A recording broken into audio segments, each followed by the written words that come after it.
नमस्कार, KP news के bulletin में आपका स्वागत है। मैं हूं अश्विनी आपके साथ। आइए एक नजर डालते हैं आज की सुर्खियों पर। कारंजा जलाशय से पानी छोड़ा जा रहा है, नहर के पास सावधानी बरतने की अपील। विजयपुरा मंदिर के पास यात्रा के दौरान मुस्लिम व्यापारियों पर प्रतिबंध लगाने की मांग वाले बैनर को लेकर विवाद खड़ा हो गया है। कर्नाटक में 3 डिप्टी सीएम हार के डर के अलावा कुछ नहीं, विधानसभा में विपक्ष के नेता आर अशोक का बयान। बिल्किस बानो केस में सुप्रीम कोर्ट ने गुजरात सरकार को लगाई कड़ी फटकार, कहा सभी दोषियों को भेजे जेल। विकसित भारत संकल्प यात्रा के लाभार्थियों से पीएम मोदी ने की बात।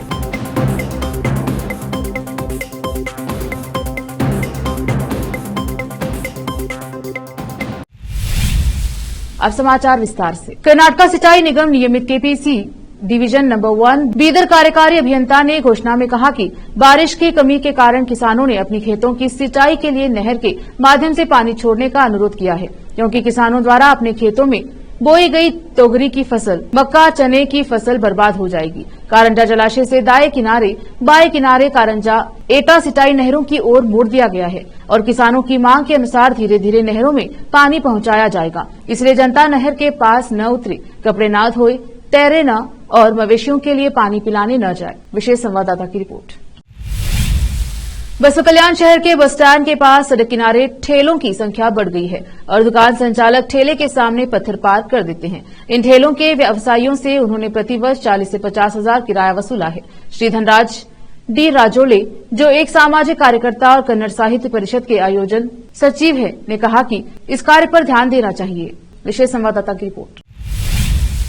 विजयपुरा शहर में सिद्धेश्वर मंदिर के पास हिंदू समर्थक संगठनों द्वारा लगाया गया एक बैनर, जिसमें मुस्लिम व्यापारियों को आगामी सिद्धेश्वर यात्रा के दौरान व्यापार करने से रोका गया है, एक विवाद में बदल गया है। हाल ही में श्री राम सेना के सदस्यों ने मंदिर समिति से मांग की थी कि यात्रा के दौरान मुस्लिम व्यापारियों को व्यापार करने की अनुमति न दी जाए। बैनर में लिखा है, मुसलमान देश के कानून में विश्वास नहीं करते हैं, वे पवित्र गायों के हत्यारे हैं, वे जिहाद के नाम पर धन परिवर्तन में लगे हुए हैं और भारतीय संस्कृति का अपमान कर रहे हैं। ऐसे लोगों को सिद्धेश्वर यात्रा के दौरान कोई भी व्यवसाय करने की अनुमति नहीं दी जाएगी। बताया जाता है कि जब मंदिर समिति सदस्यों ने बैनर हटाने की कोशिश की तो सेना के सदस्यों ने बहस की। सेना के स्थानीय अध्यक्ष नीलकंठ कंडागल ने कहा कि वे अपनी मांग पर कायम हैं। उन्होंने कहा कि यह बैनर हिंदू संगठनों के एक महासंघ द्वारा लगाया गया है।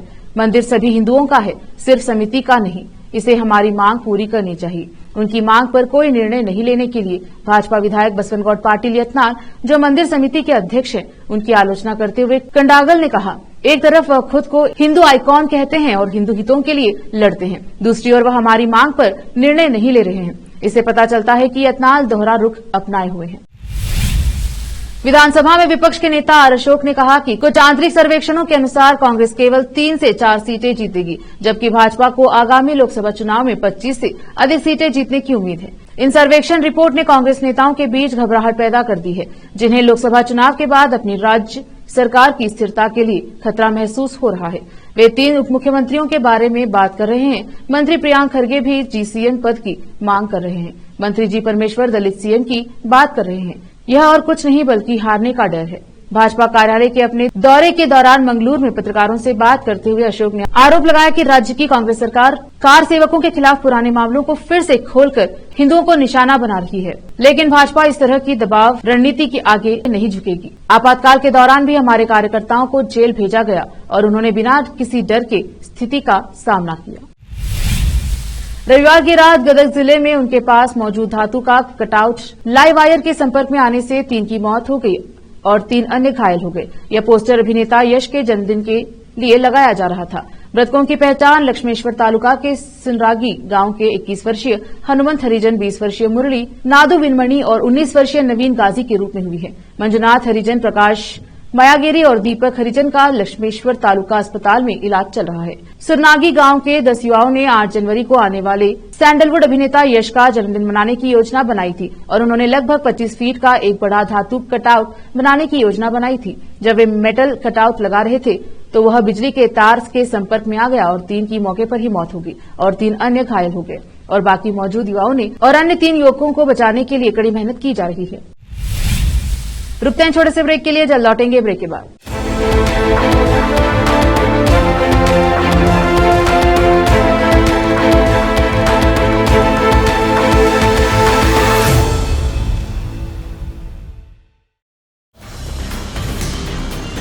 हिंदुस्तान के हर कोने में हम हैं मौजूद। 24 घंटे हालात पर गहरी नजर, खबरों से जुड़े चुपते सवालात, और आपको दिखाता है धार्मिक, सामाजिक, राजनीतिक, लोकल और इंटरनेशनल न्यूज की सबसे बेहतर कवरेज, जो आपको रखती है हर पल बाखबर। देश और दुनिया भर की खबर के लिए देखते रहें केपी न्यूज 24/7। ब्रेक के बाद स्वागत है आपका। देखते हैं समाचार। सुप्रीम कोर्ट ने गुजरात सरकार पर अपनी शक्तियों का दुरुपयोग करने का आरोप लगाते हुए 2002 के दंगों के दौरान बिल्किस बानो से सामूहिक दुष्कर्म और उनके परिवार के 7 सदस्यों की हत्या के मामले में 11 दोषियों को सजा में छूट देने के राज्य सरकार के फैसले को सोमवार को रद्द कर दिया और दोषियों को 2 सप्ताह के अंदर जेल भेजने का निर्देश दिया।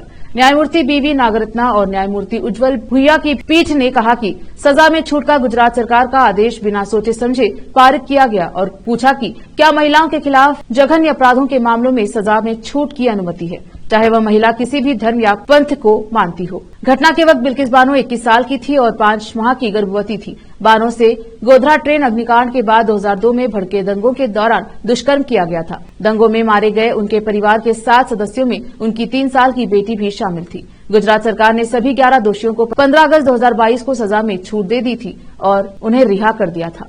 पीठ ने कहा, हम गुजरात सरकार द्वारा शक्तियों का दुरुपयोग करने के आधार पर सजा में छूट के आदेश को रद्द करते हैं। पीठ ने 100 पन्नों से अधिक का फैसला सुनाते हुए कहा कि गुजरात सरकार सजा में छूट का आदेश देने के लिए उचित सरकार नहीं है। शीर्ष अदालत ने स्पष्ट किया कि जिस राज्य में किसी अपराधी पर मुकदमा चलाया जाता है और सजा सुनाई जाती है, उसे ही दोषियों की सजा में छूट संबंधी याचिका पर निर्णय लेने का अधिकार होता है। दोषियों पर महाराष्ट्र द्वारा मुकदमा चलाया गया था। पीठ ने कहा, हमें अन्य मुद्दों को देखने की जरूरत नहीं है। इस केस में कानून के शासन का उल्लंघन हुआ है क्योंकि गुजरात सरकार ने उन अधिकारियों का इस्तेमाल किया जो उसके पास नहीं थे और उसने अपनी शक्तियों का दुरुपयोग किया। उस आधार पर भी सजा में छूट के आदेश को रद्द किया जाना चाहिए। पीएम मोदी ने वीडियो कॉन्फ्रेंसिंग के जरिए विकसित भारत संकल्प यात्रा के लाभार्थियों से बात की। इस दौरान उनकी बातचीत का सीधा प्रसारण भी किया गया। वहीं पीएम मोदी ने लाभार्थियों से उनके अनुभवों को जाना। इस कार्यक्रम में देश भर के अलग अलग हिस्सों से किसान जुड़े। किसानों के साथ ही केंद्रीय मंत्री, सांसद, विधायक और स्थानीय स्तर के प्रतिनिधि भी इस कार्यक्रम में शामिल हुए। बता दें कि विकसित भारत संकल्प यात्रा पूरे देश में सरकार की प्रमुख योजनाओं की संतृप्ति सुनिश्चित करने के उद्देश्य से की जा रही है। गोरखपुर के किसान लक्ष्मी प्रजापति ने पीएम मोदी से बात की। पीएम मोदी ने लक्ष्मी प्रजापति से उनका हाल चाल पूछा, साथ ही उनके काम के बारे में भी जानकारी ली। पीएम मोदी के सवालों का जवाब देते हुए किसान लक्ष्मी प्रजापति ने कहा कि उनका पूरा परिवार टेराकोट शिल्प के रोजगार से जुड़ा हुआ है। उन्होंने लक्ष्मी स्वयं सहायता समूह बनाया है।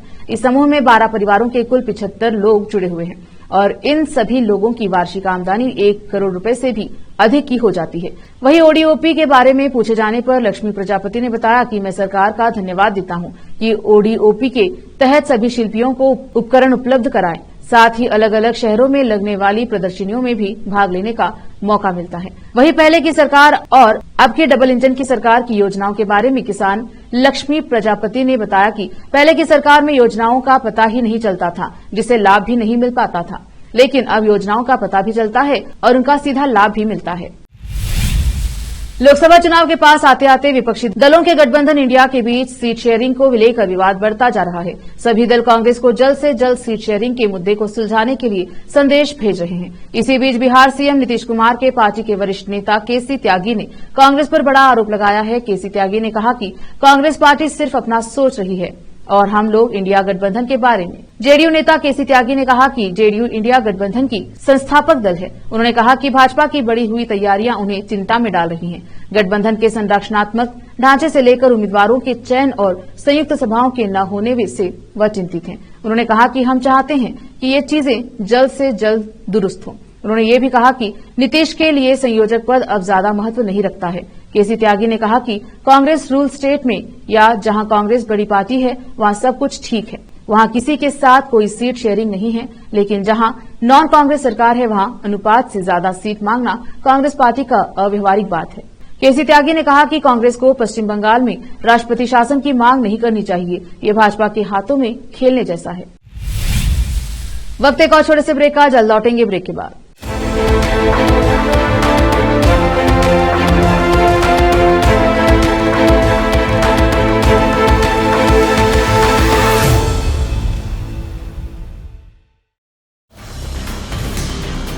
हिंदुस्तान के हर कोने में हम हैं मौजूद।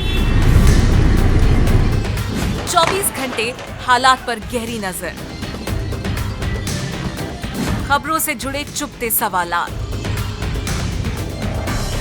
और आपको दिखाता है धार्मिक, सामाजिक, राजनीतिक, लोकल और इंटरनेशनल न्यूज की सबसे बेहतर कवरेज, जो आपको रखती है हर पल बाखबर। देश और दुनिया भर की खबर के लिए देखते रहें केपी न्यूज 24/7। ब्रेक के बाद स्वागत है आपका, देखते हैं समाचार। बॉलीवुड स्टार सलमान खान से जुड़ी बड़ी खबर सामने आई है। सलमान खान के पनवेल स्थित फार्म हाउस पर संदिग्धों ने घुसने की कोशिश की। इस मामले में 2 लोगों को गिरफ्तार किया गया है। संदिग्धों के पास से फर्जी आईडी भी बरामद हुई है और वह खुद को सलमान का फैन बता रहे हैं। यहाँ इस एंगल पर भी जांच की जा सकती है कि पकड़े गए लोगों का कोई संबंध किसी गिरोह से तो नहीं है, क्योंकि कुख्यात गैंगस्टर लॉरेंस बिश्नोई की तरफ से सलमान को मारने की धमकी दी जा चुकी है। पनवेल स्थित सलमान खान के फार्म हाउस पर 2 लोगों ने जबरन घुसने की कोशिश की है। दोनों को सुरक्षाकर्मियों ने रोका और पकड़ा है। उन्हें स्थानीय पुलिस के हवाले किया गया, जहां दोनों को गिरफ्तार किया गया है। दोनों की गतिविधियां संदिग्ध थीं, लेकिन दोनों ने खुद को सलमान का फैन बताया था। दोनों के पास से फर्जी आईडी कार्ड भी मिले हैं। आम आदमी पार्टी के नेता और राज्यसभा सांसद उम्मीदवारी के लिए नामांकन करने के बाद फिर से जेल चले गए हैं। उन्हें कोर्ट ने केवल नामांकन करने के लिए जेल से बाहर आने की छूट दी थी, जिसके बाद उन्हें आज सुबह जेल से सीधे सिविल लाइन्स ले जाया गया। यहां उन्होंने अपना नामांकन दाखिल किया और उसके बाद उन्हें वापस जेल ले जाया गया। नामांकन करने के बाद जब वह कार्यालय से बाहर आए तो वहां समर्थकों ने नारेबाजी भी की। हालांकि संजय सिंह ने किसी से मुलाकात नहीं की, लेकिन उन्होंने हाथ हिलाकर समर्थकों का अभिवादन स्वीकार किया। वहीं इस दौरान संजय सिंह की पत्नी अनिता सिंह ने मीडिया से बात करते हुए कहा कि हमें न्यायपालिका में भरोसा है और जल्द ही संजय सिंह निर्दोष साबित होकर जेल से बाहर आ जाएंगे। उन्होंने कहा कि इतिहास में यह पहली बार हो रहा है कि कोई राज्यसभा सांसद जेल में रहकर नामांकन भरने आया हो। वह निर्दोष है और सरकार की खिलाफत करने की सजा भुगत रहे हैं। ईडी ने उन्हें 3 महीने पहले गिरफ्तार किया था, लेकिन आज तक एक पैसे के गबन को साबित नहीं कर पाई है। उन्हें केवल साजिश के तहत फंसाया गया है। इमरान खान इन दिनों जेल में बंद है। पूर्व प्रधानमंत्री इमरान खान की पार्टी आगामी आम चुनाव के लिए पार्टी फंड जुटाने की कोशिश कर रही है। इन कोशिशों के बीच इमरान को बड़ा झटका लगा है। पूर्व प्रधानमंत्री इमरान खान की party PTI virtual fundraiser launch करने वाली थी, लेकिन उससे पहले ही उनके अभियान को नजर तब लग गई जब देश भर में इंटरनेट डाउन हो गया। पार्टी के लिए यह 1 महीने में दूसरा झटका है। इमरान की पार्टी पीटीआई ने आरोप लगाया है कि पहले भी पार्टी के एक कार्यक्रम से पहले देश भर में इंटरनेट बंद कर दिया गया था। इस बार भी ऐसा ही किया गया। इस बार भी लोग सोशल मीडिया प्लेटफॉर्म का इस्तेमाल नहीं कर पा रहे थे। पाकिस्तान में एक बार फिर बड़े पैमाने पर इंटरनेट और सोशल मीडिया एप्लीकेशंस प्रभावित हुई।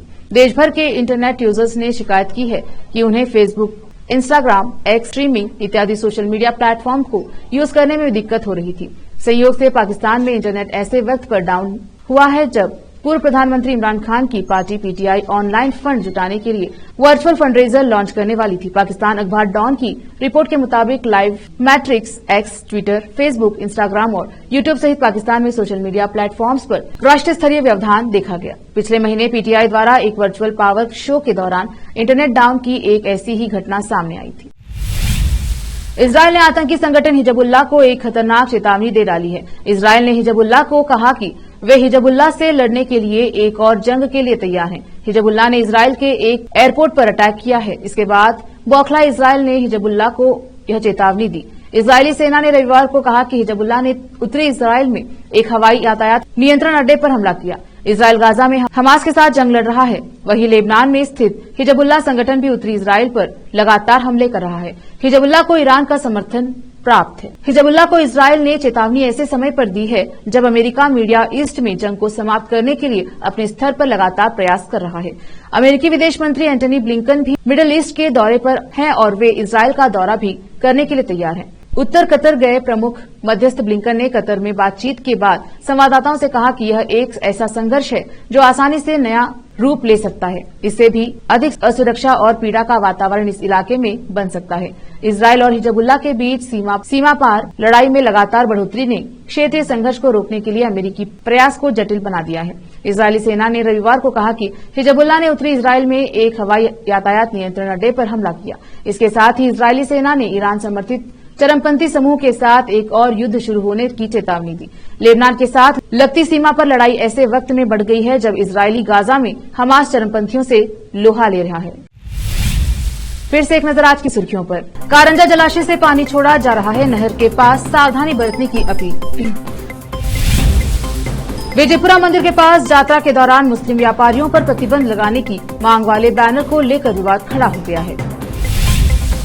कर्नाटक में 3 डिप्टी सीएम हार के डर के अलावा कुछ नहीं, विधानसभा में विपक्ष के नेता आर अशोक का बयान। बिल्किस बानो केस में सुप्रीम कोर्ट ने गुजरात सरकार को लगाई कड़ी फटकार, कहा सभी दोषियों को भेजे जेल। विकसित भारत संकल्प यात्रा के लाभार्थियों से पीएम मोदी ने की बात।